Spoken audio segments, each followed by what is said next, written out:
Hello friends, welcome back in this video. This is Rahul and you are watching Edunes educational channel. Friends, पिछली video में हमने सीखा use of this that and this those. तो आज के इस video में हम बात करेंगे यूज ऑफ देयर।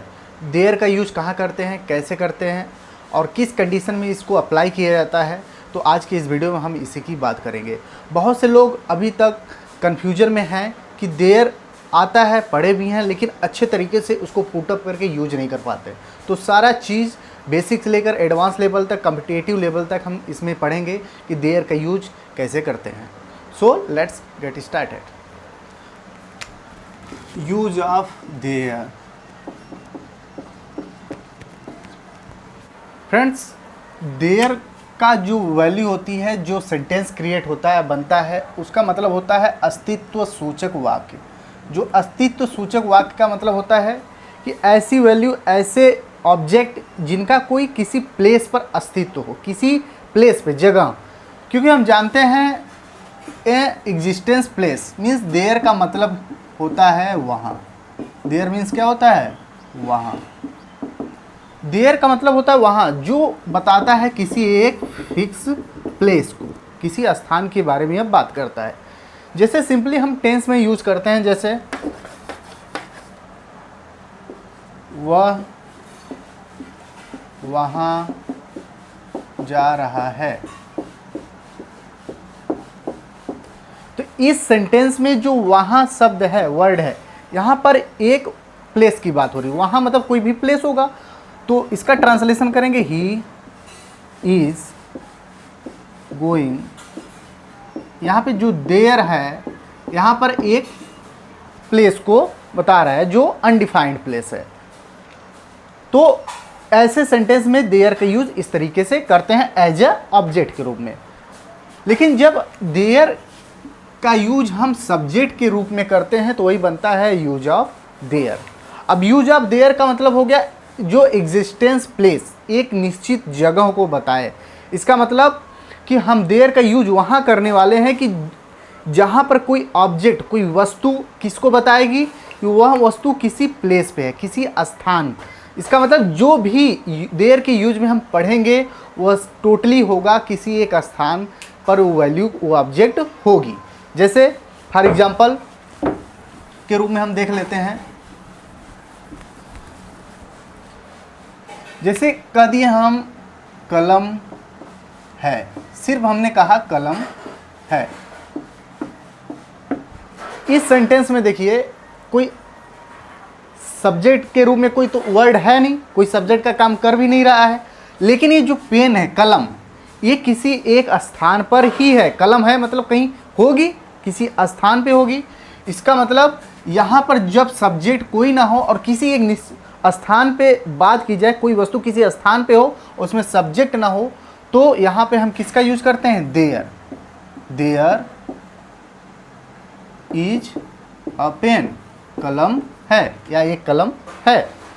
अब यहाँ पे जो देयर है, एक क्या है? इंट्रोडक्टरी सब्जेक्ट के रूप में ये काम करता है। यहाँ पर जो देयर है। अब एक एग्जाम्पल जैसे हम यहाँ ए ले रहे हैं, जैसे वहाँ एक कलम है।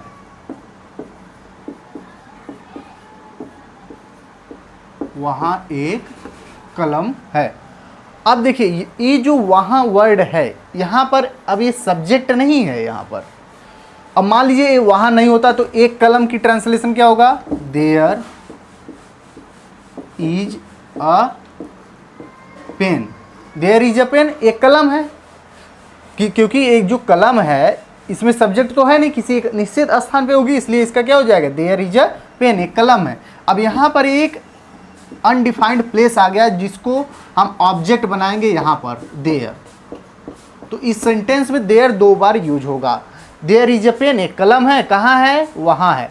जैसे मान लीजिए अब यहीं पे होता है, यहाँ है, यहाँ है, तो यहाँ पे हम क्या यूज करते हैं? हियर। हियर हो जाता। तो ये ऑब्जेक्ट के रूप में यहाँ पे प्लेस काम कर रहा है। ठीक है। अब देख लेते हैं कि देयर का जो स्ट्रक्चरल फॉर्म है ये कैसे काम करता है एज ए ट्रांसलेशन। तो सबसे पहले हम सब्जेक्ट के फॉर्म में यूज करते हैं, जो इंट्रोडक्टरी सब्जेक्ट होता है देयर। देयर यहाँ सब्जेक्ट के रूप में काम कर रहा है, तो सबसे पहले देयर लगाएंगे।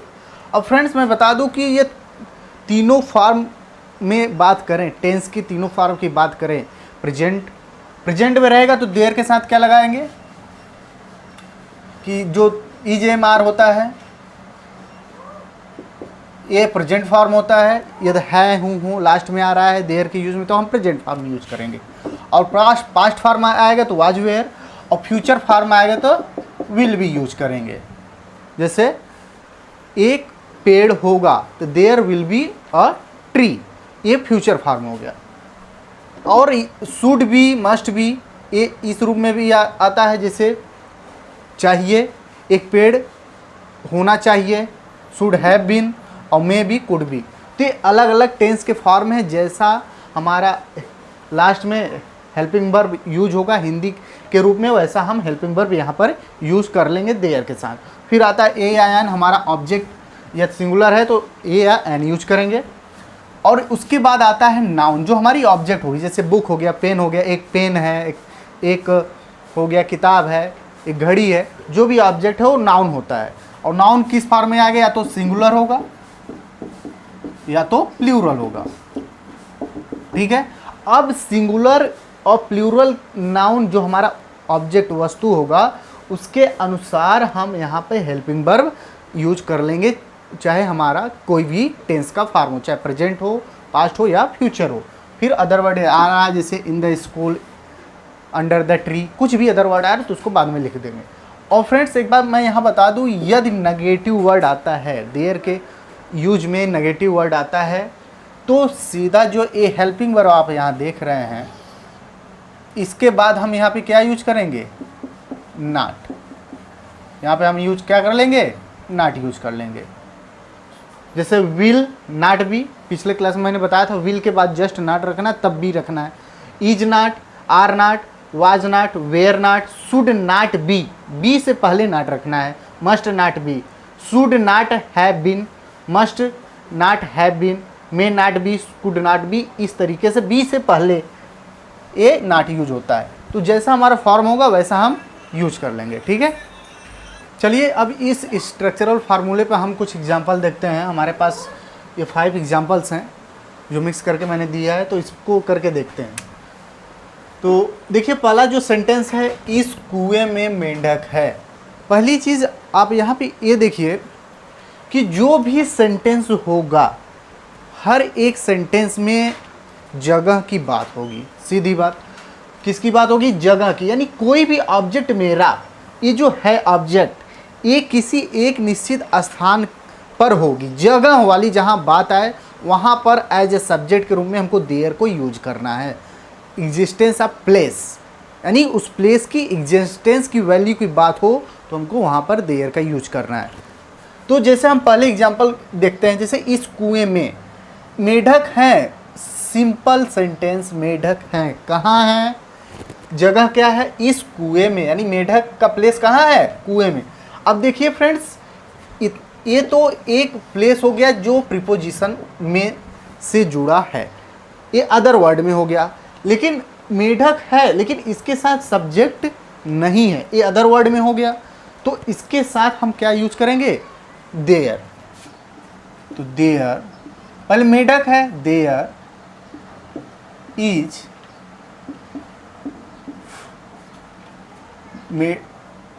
मेढक है, तो यहाँ आर, क्योंकि कुएं में तो एक मेढक होगा नहीं, तो यहाँ आर लगा लेते हैं। There are frogs. अब कुएं में, इन द वेल, कुएं में, तो there are frogs in the well. अब देखिए नेक्स्ट एग्जांपल देखते हैं। मेरे गांव में, ये अदर वर्ड हो गया, एक प्लेस, एक निश्चित स्थान की बात हो गई। अब एक मंदिर थी, अब देखिए यहाँ पास्ट फॉर्म हो गया। अब एक मंदिर है तो यहाँ पे था थी के लिए क्या लगेगा, वाज। तो एक मंदिर थी, पहले इसका ट्रांसलेशन। अब मंदिर, इसका सब्जेक्ट कोई है नहीं, इसलिए यहाँ पे एक मंदिर है, जो मेरा वस्तु है, ऑब्जेक्ट है मंदिर, इसका कोई सब्जेक्ट नहीं, इसलिए यहाँ पे इंट्रोडक्टरी जो सब्जेक्ट काम करेगा, देयर काम करेगा। इसलिए एक मंदिर थी का मतलब क्या हो जाएगा, there was a temple in my village. Okay, अब नेक्स्ट एग्जांपल है राम और श्याम में दोस्ती होगी। अब देखिए फ्यूचर फॉर्म आ गया। अब तो राम और श्याम में दोस्ती होगी तो क्या होगी, फ्रेंडशिप होगी। अब यहाँ देखिए फ्रेंड्स, ये प्लेस जो दोस्ती होगी एक रिलेशन है, फ्रेंडशिप जो है एक रिलेशन है, लेकिन होगी किसी मतलब दो लोगों के बीच में होगी। एक प्लेस की रिलेशन, प्लेस की बात कर रहा है, तो इसलिए यहाँ क्या होगी, दोस्ती होगी, मतलब देयर। अब देयर के साथ क्या फ्यूचर फॉर्म में लिखेंगे, will be, there will be क्या होगा, फ्रेंडशिप, फ्रेंडशिप। अब किसके किसके बीच में, दो लोगों के बीच में हम क्या यूज करते हैं, कौन सा preposition, between. There will be friendship between Ram and Shyam. आप हर एक सेंटेंस में देखेंगे कि हर एक देयर के यूज में प्लेस वाली बात होगी। ऐसा प्लेस जहाँ पे कोई उसका सपोर्टिव सब्जेक्ट ना हो तो वहाँ पे हम किसका यूज करते हैं, देयर का। जैसे टेबल पर, ये देखिए ये भी प्लेस है, एक जगह है टेबल, टेबल पर क्या है, किताबें नहीं हैं। अब नेगेटिव वर्ड आ गया तो क्या यूज कर लेंगे इसके लिए, देयर। प्रेजेंट फॉर्म में तो आर, किताबें हैं तो इसलिए आर लगेगा। यहाँ पर देखिए बुक्स एक से अधिक हैं इसलिए इज नहीं लगेगा, आर, देयर आर। अब देखिए नेगेटिव वर्ड है तो मैंने बताया था हेल्पिंग वर्ब के बाद क्या लगेगा, not, not books, there are not books, किताबें नहीं हैं कहाँ, टेबल पर, ऑन द टेबल। ओके, अब नेक्स्ट एग्जांपल है, पेड़ के नीचे एक गाय है। अब पेड़ के नीचे फिर प्लेस आ गया, जगह आ गई, फिर एक जगह की बात हो रही, पेड़ के नीचे। अब क्या है, एक गाय, तो देयर, एक गाय है तो there is a cow under the tree, पेड़ के नीचे। तो आप हर एक सेंटेंस में देखेंगे एक निश्चित प्लेस है, जो अनडिफाइंड प्लेस है, कुछ निश्चित भी होते हैं लेकिन प्लेस की बात होती है, लेकिन उसके जो सेपरेटिव सब्जेक्ट होते हैं वो नहीं होते हैं, इसलिए हम यहाँ पे इंट्रोडक्टरी जो होता है सब्जेक्ट देयर का यूज करते हैं। जैसे हो जाता है फ्रेंड्स, जैसे हो जाता केवल पेड़ है, पेड़ है तो इसका क्या होगा, पेड़ है लेकिन इसमें कोई एक निश्चित स्थान तो दिया नहीं है, इसलिए, लेकिन पेड़ होगा तो कहीं एक प्लेस पर ही होगा, कोई पेड़ है लेकिन किसी एक प्लेस पे ही होगा ना, इसलिए पेड़ है के लिए क्या यूज करेंगे, इसमें कोई सब्जेक्ट तो है नहीं, इसलिए यहाँ पे क्या यूज कर लेंगे, देयर, देयर इज ट्री, पेड़ है, देयर इज ट्री, पेड़ है। अब चलिए हम देख लेते हैं इंटरगेटिव फॉर्म। इंटरगेटिव फॉर्म में कैसे यूज करना है, इंटरगेटिव फॉर्म मतलब जहां पर क्वेश्चन किया जाए, जैसे क्या वहां पौधे हैं। अब देखिए यहाँ पे क्वेश्चन किया गया है, क्या वहां पौधे हैं, तो इसका मतलब क्या हो जाएगा। अब देखिए क्या, इसकी इंग्लिश तो लिखना नहीं है, इसलिए यहाँ पे अब हेल्पिंग वर्ब को सबसे पहले लाना है। अब देखिए प्रेजेंट फॉर्म में है, अब प्रेजेंट फॉर्म के साथ साथ यहाँ ध्यान देना हमारे ऑब्जेक्ट कितने हैं, वस्तु कितनी है, एक है या एक से अधिक है, एक है तो इज लगेगा प्रेजेंट में, यदि एक से अधिक है तो आर लगेगा, तो आर लगेगा क्योंकि पौधे अधिक हैं तो आर। अब देखिए फ्रेंड्स, हेल्पिंग वर्ब के बाद हमको क्या लिखना है, सब्जेक्ट, यानी देयर आर देयर प्लांट्स, एक से अधिक है। अब देखिए फ्रेंड्स, आर देयर प्लांट्स, क्या पौधे हैं, इतना हो गया। अब इसमें एक और ही वर्ड आ गया प्लेस को, जो बता रहा एज ऑब्जेक्ट, ये ऑब्जेक्ट के रूप में है, लेकिन यहाँ पे जो देयर है ये सब्जेक्ट, जो इसके लिए सब्जेक्ट नहीं आया, इसके लिए सब्जेक्ट काम कर रहा है, लेकिन ये ऑब्जेक्ट के रूप में आ गया, इसलिए यहाँ पे क्या हो जाएगा, इसके लिए there are there plants there, क्या वहाँ पौधे हैं, ठीक है। अब इसी में, इसी सेंटेंस में ये नेगेटिव वर्ड आ जाता है, क्या वहाँ पौधे नहीं हैं, तो हमने पिछले वीडियो में बताया था कि आप हमेशा दिमाग में ये बैठा लीजिए, कोई भी यूज हो, कोई भी टेंस हो, कोई भी सेंटेंस हो, यदि इंट्रोगेटिव सेंटेंस में नॉट वर्ड आता है तो हमको सीधा याद रखना है सब्जेक्ट के बाद, हमारा जो सेंटेंस में सब्जेक्ट होगा उसके जस्ट बाद यहाँ पे हम क्या यूज कर लेंगे, नॉट या नेवर जो भी वर्ड आता है नेगेटिव। तो क्या हो जाएगा, क्या वहाँ पौधे नहीं है, क्या हो जाएगा, are there not plants there. Okay, चलिए एक इंट्रोगेटिव का हम एक और एग्जांपल लेते हैं। जैसे ले लिए, कितने बच्चे स्कूल में नहीं, नेगेटिव वर्ड भी हम कर दे रहे हैं, आप इसको हम फ्यूचर फॉर्म में ले रहे हैं, नहीं होंगे। कितने बच्चे स्कूल में नहीं होंगे। आप हमेशा ये याद रखना कि जो इंट्रोगेटिव शब्द हैं, सिर्फ क्या को छोड़कर, ये क्या पहले आता है तो उसकी इंग्लिश नहीं लिखना है, ओनली क्या, व्हाट। लेकिन उसके अलावा जितने भी क्वेश्चन वर्ड हैं, या तो ये पहले आए या तो सेंटेंस के कहीं बीच में आए, उसकी इंग्लिश आपको लिखना है। तो कितने बच्चे हम जानते हैं, how many, how much, whose किसका किसकी किसकी, और विच कौन सा कौन सी कौन, इसके साथ आने वाले जो नाउन्स होते हैं साथ में इसकी इंग्लिश लिखी जाती है। तो यहाँ पे कितने बच्चे हैं तो क्या हो जाएगा, हाउ, बच्चे काउंट किए जा सकते हैं, जो नाउन काउंट किया जा सकता है उसके साथ क्या लगता है, हाउ मेनी, और जो नाउन काउंट नहीं किया जा सकता उसके साथ क्या लिखते हैं, हाउ मच। तो बच्चे तो गिने जा सकते हैं इसलिए हाउ मेनी लग जाएगा, तो हाउ मेनी चिल्ड्रेन, एक से अधिक बच्चे हैं तो चिल्ड्रेन हो गया।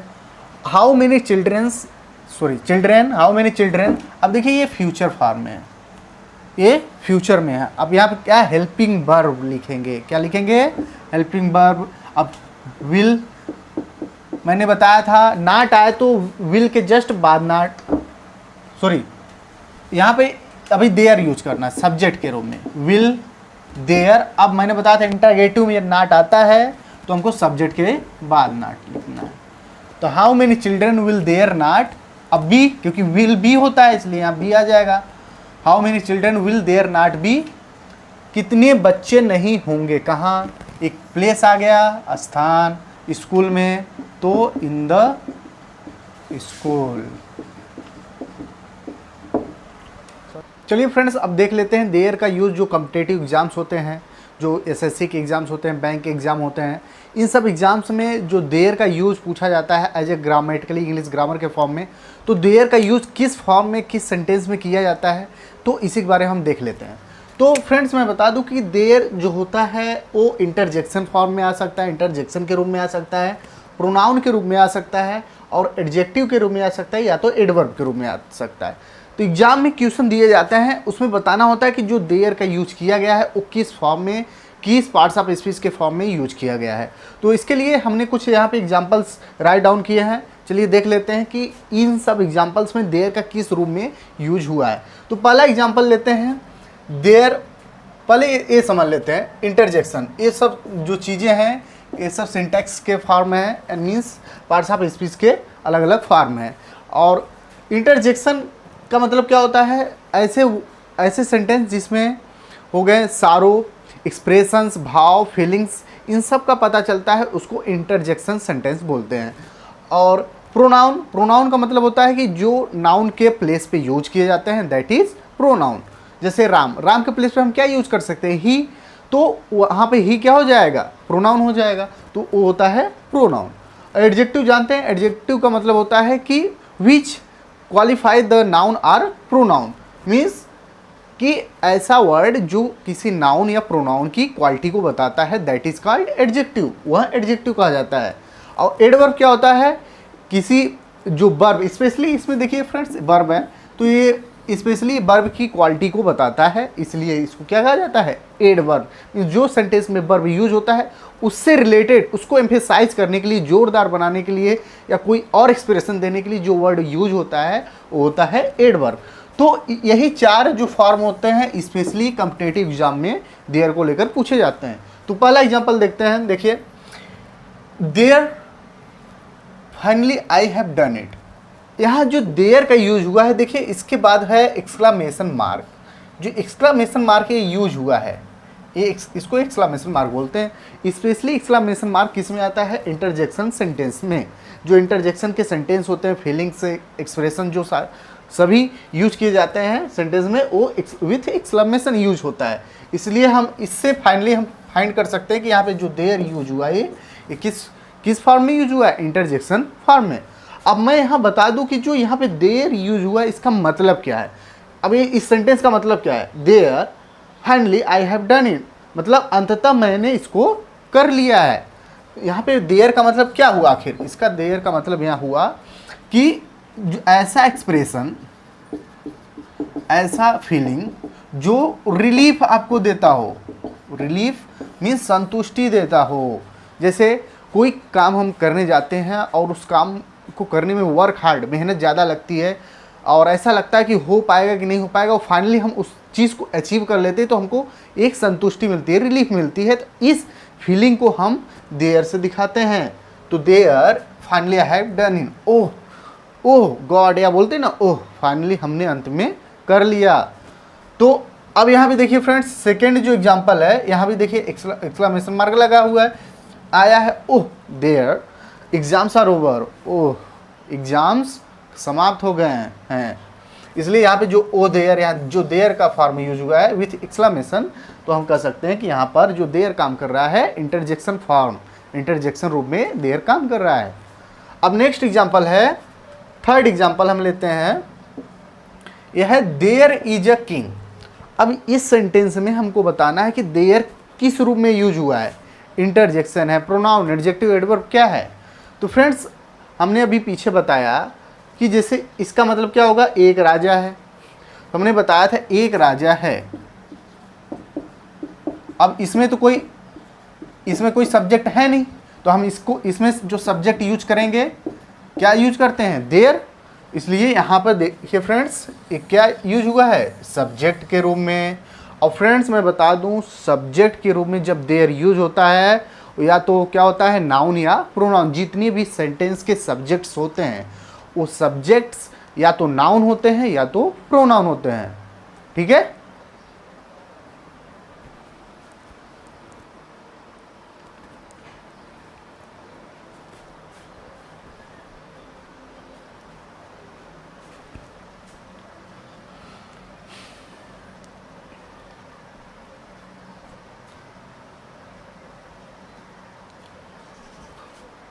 अब चलिए देखते हैं कि जैसे इस सेंटेंस में जो देयर है, अब ये पता करते हैं कि ये नाउन है कि प्रोनाउन। हम जानते हैं किसी का नेमिंग वर्ड, किसी भी ऑब्जेक्ट या पर्सन का जो नेमिंग वर्ड होता है उसका नेम ही क्या होता है? दैट इज कॉल्ड नाउन, वो नाउन कहा जाता है।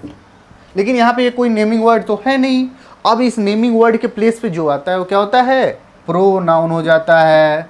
क्या हो जाता है? प्रोनाउन। इसलिए यहाँ पे सब्जेक्ट के प्लेस पे देयर आ गया, तो ये किसका काम करेगा? प्रोनाउन तो है नहीं, इसलिए क्या हुआ?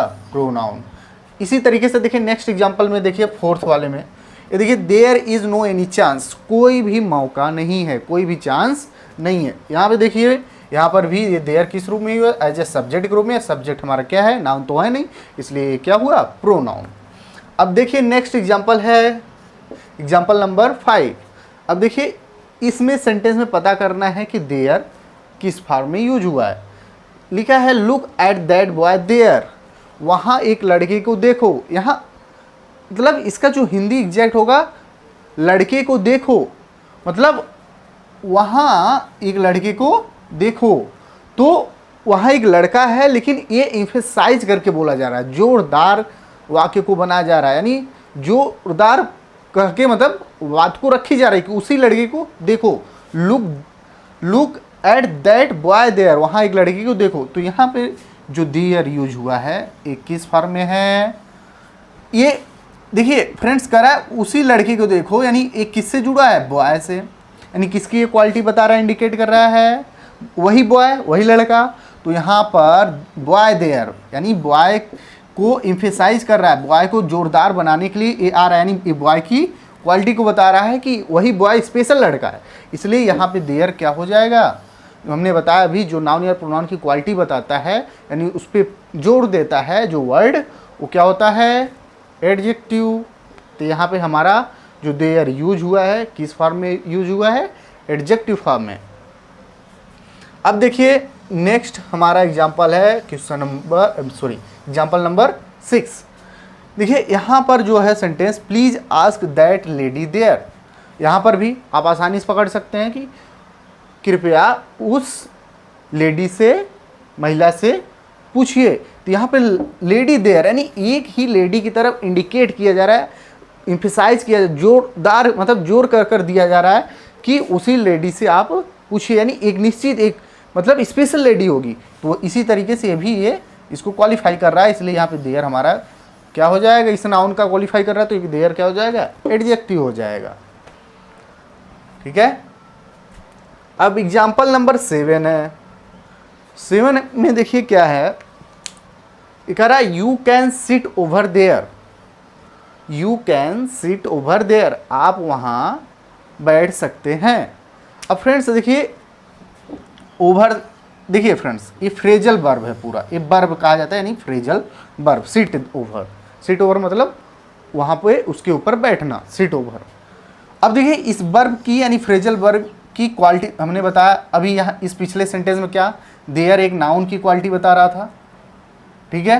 लेकिन अब यहाँ ये देयर किसको क्वालिफाई कर रहा है, एक वर्ब को। मैंने बताया जो वर्ब की क्वालिटी बताया वो क्या होता है, एड वर्ब, इसलिए यहाँ पे क्या हो जाएगा, एड वर्ब हो जाएगा। यहाँ पे देयर किस फॉर्म में यूज हुआ है, एड वर्ब के रूप में।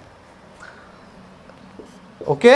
अब देखिए हमारा नेक्स्ट एग्जांपल है लुक एट देयर, वहाँ देखो। अब देखिए फ्रेंड्स देयर है, फिर एक किसको क्वालिफाई कर रहा है, लुक एट यानी ये वर्ब है, फिर वर्ब की क्वालिटी बता रहे हैं, वर्ब से जुड़ा हुआ है, इसलिए क्या हो जाएगा, एड वर्ब। तो फ्रेंड्स देखिए कितना आसान है इसको पहचानना। तो यदि इन सब छोटी छोटी चीज़ों को ध्यान देंगे तो आप आसानी से सारी चीज़ों को रिकॉग्नाइज कर पाएंगे एग्जाम में। तो नोट करना चाहते हैं तो नोट कर लीजिए। सो फ्रेंड्स देखिए देयर के कुछ हम यहाँ पे एग्जांपल्स लिखे हुए हैं जो कि special examples and special use कहे जाते हैं देयर के। तो चलिए हम इसको सीखते हैं और करके देखते हैं कि what is the special examples of their. तो पहला एग्जांपल हमारे पास है, अगले सप्ताह एक सभा है, अगले सप्ताह एक सभा है। अब इसको इसमें देयर का यूज कैसे करेंगे, देखिए फ्रेंड्स देखिए अगले सप्ताह, दिस इज टाइम, यह एक समय है, समय को हम लास्ट में लिखते हैं, इसको छोड़िए। एक सभा है तो मीटिंग जो होगी, सभा होगी किसी एक मतलब प्लेस पे होगी, तो यहाँ भी प्लेस वाली बात आ गई। तो हम यहाँ पर सब्जेक्ट तो है नहीं, इसमें हम क्या यूज करेंगे, देयर। तो क्या करेंगे इसमें पहले के लिए, देयर।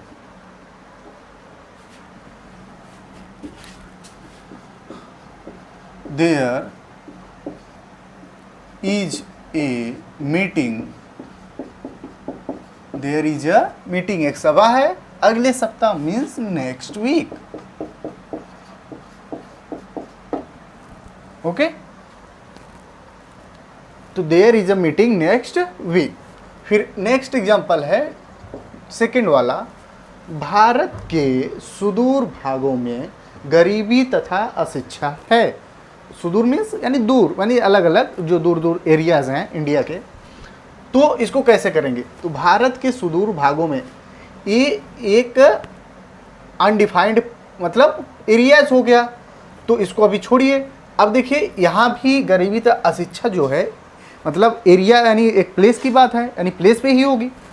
तो गरीबी तथा अशिक्षा है, तो क्या यहाँ पे एज अ सब्जेक्ट ग्रुप में हम क्या यूज कर लेंगे, देयर इज पॉवर्टी, गरीबी पॉवर्टी होता है, पॉवर्टी एंड अशिक्षा इलिटरेसी होता है। There is poverty and illiteracy in remote मतलब सुदूर, दूर दूर, रिमोट साइट्स ऑफ इंडिया,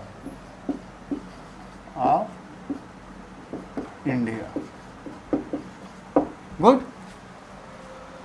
तो there is poverty and illiteracy in remote sites of India. तो यहां भी हम देयर का यूज कर लिए। तो नेक्स्ट एग्जांपल है थर्ड, इसमें देखिए इस शहर के पास एक बाजार है। तो फ्रेंड्स अब यहाँ पे आप सोच रहे होंगे के पास मतलब हैज़ हैव हैड का यूज करना है, बिल्कुल नहीं। यहाँ पर देखिए हैज़ हैव हैड का जब यूज बताएंगे तो उसमें और इसमें क्या डिफरेंस है ये हम बता देंगे। यहाँ पर कहा जा रहा है इस शहर के पास, मतलब इस शहर के नज़दीक, यानी इस शहर जो हमारा टाउन है तो इसके पास यानी उसके करीब, नियर, यानी प्लेस की बात हो गई, एक मार्केट है, मतलब देयर, एक बाजार है, क्या हो जाएगा, there is a market near इस, दिस हो गया this town. Okay, next example है। अब देखिए कुछ स्पेशल है, जैसे एज अ प्रॉवर्ब्स, कहावते के रूप में कहा जाता है। देखिए दाल में काला है, जैसे नहीं कहते दाल में काला है, यानी कुछ बात है। तो अब दाल में कोई ब्लैक चीज़ तो होगी नहीं, दाल में कि काला है बोलते रहते हैं, तो अब उसका ट्रांसलेशन ब्लैक तो यूज नहीं करेंगे। यहाँ पर देखिए कुछ ऐसे सेंटेंस होते हैं जिसका डायरेक्टली ट्रांसलेशन नहीं कर देना है कि ब्लैक वाइट, कुछ भी नहीं, उसके सेंस को पकड़िए, उसके भाव को पकड़िए, उसके सेंस के अकॉर्डिंग हम ट्रांसलेशन करते हैं। जैसे दाल में कुछ काला है, मतलब काला का मतलब कोई डाउटफुल कंडीशन, मतलब संदेहपूर्ण स्थिति, यानी संदेह है। तो इसको कैसे करेंगे, there is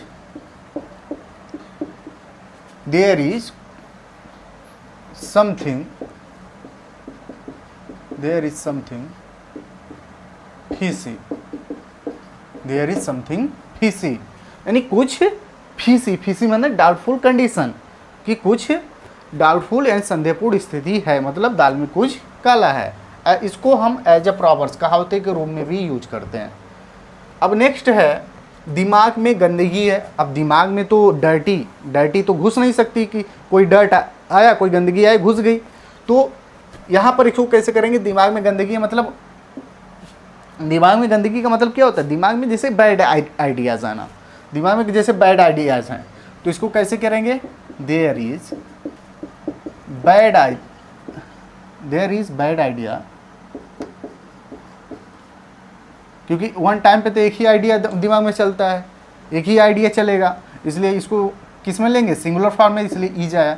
there is bad idea in mind.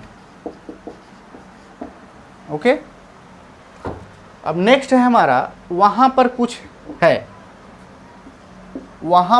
है, मतलब वहां हमने बताया था अभी पिछले सेंटेंस में, जब वहां अलग से आ जाए यहाँ पर, तो इसको एज अ ऑब्जेक्ट के रूप में लास्ट में लिखना पड़ता है। पहले इस पे ध्यान दीजिए, वहां पर छोड़िए, कुछ है, तो इसका क्या होगा, देयर इज समथिंग,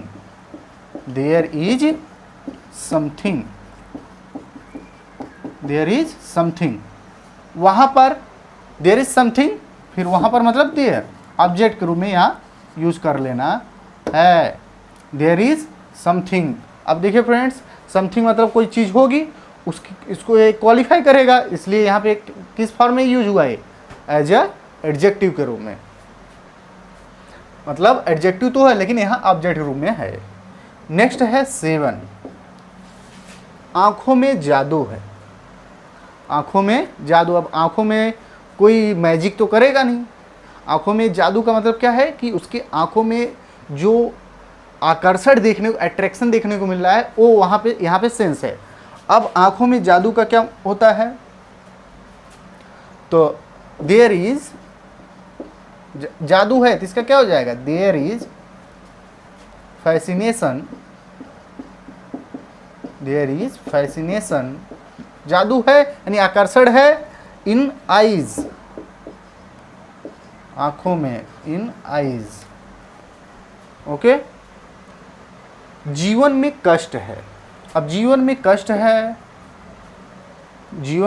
है, अब कष्ट का इंग्लिश क्या होता है, मिजरी, तो क्या हो जाएगा, देयर इज, कष्ट है, इसका ट्रांसलेशन क्या होगा, देयर इज मिजरी, कष्ट है, कहाँ है, जीवन में, लाइफ में, तो क्या हो जाएगा, in life. Okay, now at the last final, हृदय में भगवान है, गॉड है, तो क्या हो जाएगा, भगवान है, इसका ट्रांसलेशन क्या हो जाएगा, there is God. There is God कहाँ, हृदय में, इन हार्ट, इन हार्ट। तो आपने देखा कि ये सभी जो एग्जाम्पल्स हैं कितनी आसानी से हो जा रहे हैं और कोई प्रॉब्लम नहीं हो रहे हैं। तो ऐसे आप घर पे प्रैक्टिस करेंगे, कुछ एग्जाम्पल्स लेके अपनी जो बुक हैं उससे करेंगे, तो फाइनली आप देयर पर अच्छी तरीके से 100% कमांड बना सकते हैं अपने घर से। तो एट द लास्ट फ्रेंड्स मैं बताना चाहूँगा कि जो नथिंग बट का यूज होता है in the use of there, there के यूज में भी नथिंग बट यूज किया जाता है। जैसे मैं बता दूं कि जैसे यूज होता है, जैसे कहते हैं तालाब में पानी ही पानी है, पानी ही पानी है। अब देखिए फ्रेंड्स, तालाब में ये भी एक प्लेस है, मैंने अभी बताया, जहाँ पे प्लेस वाली बात आए वहाँ पे हम जब सब्जेक्ट ना हो तो वहाँ पे देयर यूज करना। अब पानी ही पानी है, अब इसका कोई सब्जेक्ट तो है नहीं, तो यहाँ पर प्लेस वाली भी बात है, तो हम पानी ही पानी है इसका ट्रांसलेशन क्या कर लेंगे, देयर इज। अब देखिए फ्रेंड्स, यहाँ पे ध्यान देना है, ये प्रेजेंट फॉर्म में है, यहाँ पे क्या इसका हेल्पिंग वर्ब लेना है, इज या आर। अब इज या आर हमारे इस ऑब्जेक्ट जो हमारा ये वस्तु है, यदि एक वचन है यानी सिंगुलर नंबर है तो इज आएगा, और यदि प्लूरल है एक से अधिक हैं तो आर आएगा। अब जानते हैं वाटर, जो वाटर होता है वो लिक्विड फॉर्म में होता है, इसको हम काउंट नहीं कर सकते, इसलिए वाटर हमेशा ऑलवेज किस में होता है, सिंगुलर नंबर में, इसलिए हम यहाँ क्या यूज करेंगे, इज। नॉट आता है तो इसके बाद हेल्पिंग वर्ब के बाद ना लगा देना, ये नॉट नहीं है तो कोई प्रॉब्लम नहीं।